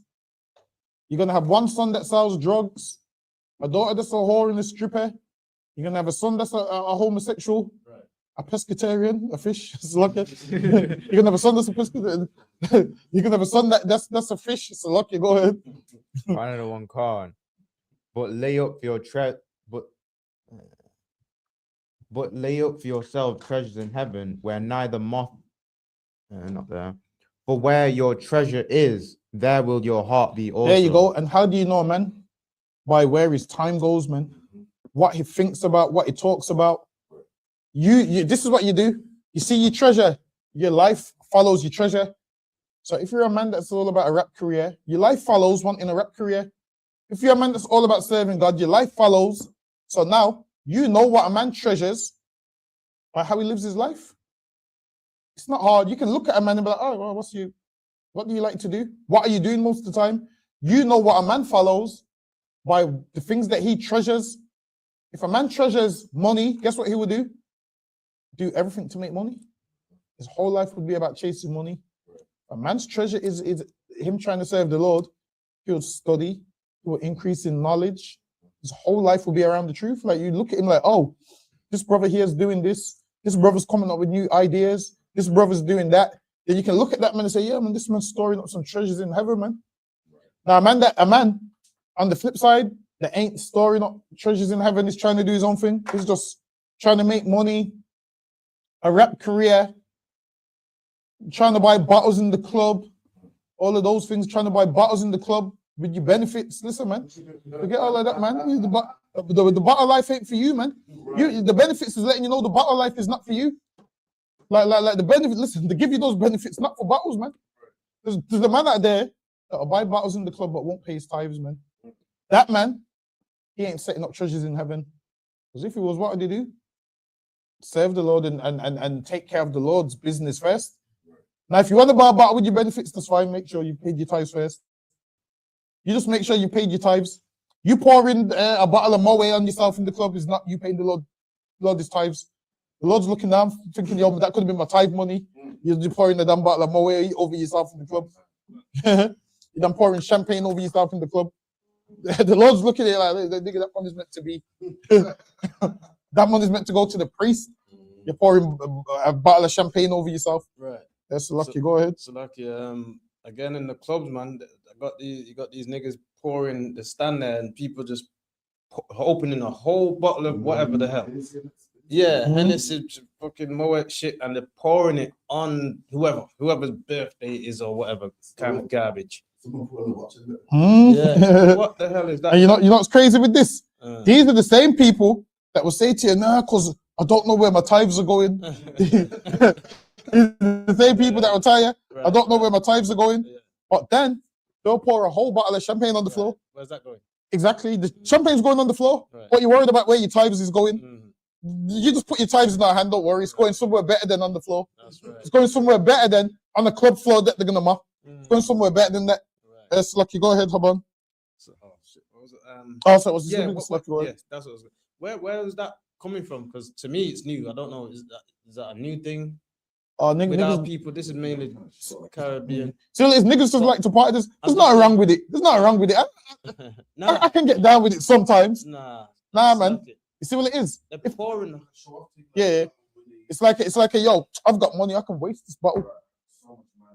Yeah, I can waste this bottle. But to me, that is better than a man drinking or that being drunk and disorderly. Well, but then they're doing all that, meanwhile the rest of our people are starving. So I don't know about that. But I'm just saying it's to them, that's not their problem. That's a wet guy to me. You know, that's pouring champagne on themselves. Yeah, the people are coming up with bottles of champagne, pouring it on. What's the point in that? To them, while it is amongst us, we will say that we got no money, but then when you see what we spend our money on, it shows me we got money, man. I see us queuing up for stuff that we don't need to be queuing up for, man. I see a poor man. Listen, they released the Swatch today, a collaboration between Audemars and a brand called Swatch. People was queuing up. You seen it? Yeah, and Boring as well. People queued up overnight to buy this pocket watch that's £300. People queued up overnight. So when we say we ain't got no money, listen, we got money, man. You're telling man pays tithes, you're on broke, man. I ain't got no money. Go ahead. I think the thing is the ones with the money wasting it are wasting the money, man. And the ones without the money, the ones that will put it to good use ain't getting it. You know what? The reason why I disagree with that is because I've seen Brothers with no money, and when they do get money, they don't put it to good use. They'll be the worst ones in the club. They're the same brothers. They'll be the worst ones in the club. You'll see a poor man in the club that you know ain't really got much money, and he'll be blowing his money, and you're looking at him like, yo, that's a £200 bottle. You gotta work like a whole week for that. Why would you do that? But sometimes you gotta let brothers have fun. So you see if that's what they want to do with their money. If they've paid all their bills and then that's what they want to do. Well, Slacky, where does that culture come from? Because that's new to me. That's just niggas showing off. That just comes from showing off like, yo, you see this? I can give my watch some champagne. That's what it is. It comes from, you see this watch? I can give this watch some champagne. That's where that comes from. Them trying to, them wanting to show off and all of those kind of things. What verse you at, Haban? Verse 22. Good. Khan. The light of the body is the eye. The light of the body is your eye, man. Meaning, what's like now people think this is talking about your third eye and your whatnot. This is just something about your focus. This right here is your focus. Between your mind is your brain. Go ahead. Between your eyes, Lucky, go ahead. Khan. If therefore thine eye be single. If your eye be single, meaning your eye being single means, yo, you focus on one thing, man. Don't be distracted. No distractions. Let your eye be single. Single means one. Now, if you're looking here and looking there, you're not looking at nothing. Your eye needs to be single. You need to decide what you want to do. You want to serve God, or if you don't, let your eye be one. Go ahead. Khan. The whole body shall be full of light. The whole body what? Shall be full of light. So if you're focused on the Lord, and your eye be single, your eye is one, meaning your whole focus is on the Lord, serving the Lord, being great, your whole body ends up being full of light. Why? Because your focus is on the Lord. So what you're going to do? Learn the dietary law, camps, class, the laws. You're going to learn all those things. You're going to do everything that the Lord requires of you, because your whole focus is the Lord. Your whole focus is the truth. So your whole body is going to be full of light, because that's your focus. Go ahead. Khan. But if thine eye be evil. But if what? Thine eye be evil. If your mind is evil and you're focused on the wrong things, go ahead. Thy whole body shall be full of darkness. Then your whole body is going to be full of darkness. You can't do both, man. You can't do both. You got to pick one. Now, if you want to do everything which is contrary to the Lord, then your eye is focused on evil.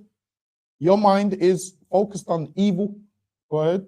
Khan. If therefore the light that is in thee be darkness, how great is that darkness? Go ahead.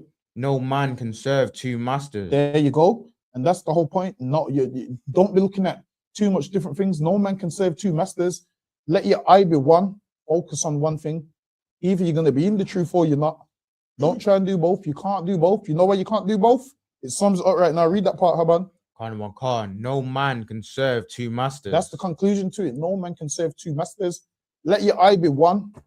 Listen, man, decide what you want to do. If you want to be in the truth or not. Decide if you want to be in the world or you want to be in the truth. You want to be in darkness, you want to be in the light. You can't be in the dark and in the light. It's one or the other. It sums it up because no man can serve two masters. Go ahead. Khan. For either he will hate one. Either he will hate one. So this is what will happen. A man will love the world and try to come around us for a bit. And then everything that goes wrong with his life, he starts blaming the truth. It's because he hates God. It says he will hate one of his masters. Now, when a man starts blaming the truth, you know, he lost his job, he lost his woman, nothing's going to plan. It's because he's serving two masters and he hates one of those masters. I might never blame the white man for nothing. Why? Because you love that master. That's the master that you love. But you blame the Lord for everything that goes wrong in your life. Oh, it's God's fault why this happened, man. It's God's fault. Everything is God's fault. Why? Because you can't serve two masters. Why? Because you're going to hate one. So you go ahead. Khan. Or either he will hate one and love the other, or either he will hate one or love the other. Us in here, we don't serve two masters. We have one master, man. We have one master. So you go ahead. Khan. or else he will hold to one and despise the other. Or he will hold to one and despise the other. So you can't be in the world and in the truth. You can't do both. Because either you're going to love the world and hate the truth, or love the truth and hate the world. Right. Now, a man that loves the truth does everything that is required of him. Checks in, camp, classes, councils, does everything that he's supposed to do. Helps the school grow. Waters the truth like a plant. A man that loves the truth waters it like a plant. Whereas a man that don't really love the truth just picks the plant. Now, when I say a man that don't love the truth picks the plant, what do I mean? Meaning, a man just takes and don't give. Ask yourself this: do I give to the truth or do I take from the truth? Ask yourself, man. The answer is you want to be someone that adds to the truth. You want to be someone that adds to the truth and that the Lord sees you and sees value in you, man. And the Lord says, yeah, that brother there's solid. I see value in him. Don't be a man where you just take from the truth. Because there's brothers that love this truth dearly and water it and cause it to grow and water it and water it and water it. Then there's a man that don't really love it and just takes and takes some more and takes some more. And when it's time to give, won't give. Don't be like that, man. You want to give to the truth and not just someone that takes. Yes, Lucky, go ahead. Khan of the one Khan. And despise the other. You cannot serve God and mammon. Lucky, go ahead. Therefore, I say... A man that loves the truth mutes calls. Lucky, go ahead. Lucky, go ahead. One Khan. You cannot serve God and mammon. You can't serve God and mammon. Mammon is like what? A god of money. You can't serve God and money. Now, can you have money? Yes, but you can't put money before God. If you put money before God, then obviously you're serving mammon. Go ahead. Khan of the one Khan. Therefore, I say unto you, take no thought for your life, what ye shall eat or what ye shall drink, nor yet for your body, what ye shall put on. There you go. Is not the life more than meat? Is not the what? Is not the life more than meat? Is not the life more than meat, man. But with that, we got a roll. So lucky, someone can call it. We up on the time. Clap it up. If anything, I get to Zarpon to finish off. Who's teaching the Brotherhood class on Tuesday? Yeah. Yeah. If anything, to Zarpon, we'll finish it up on 6. Okay.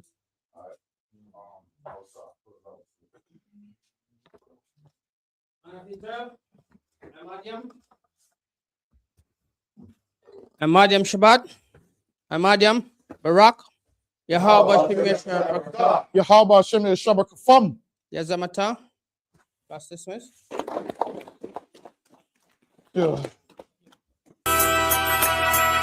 Okay.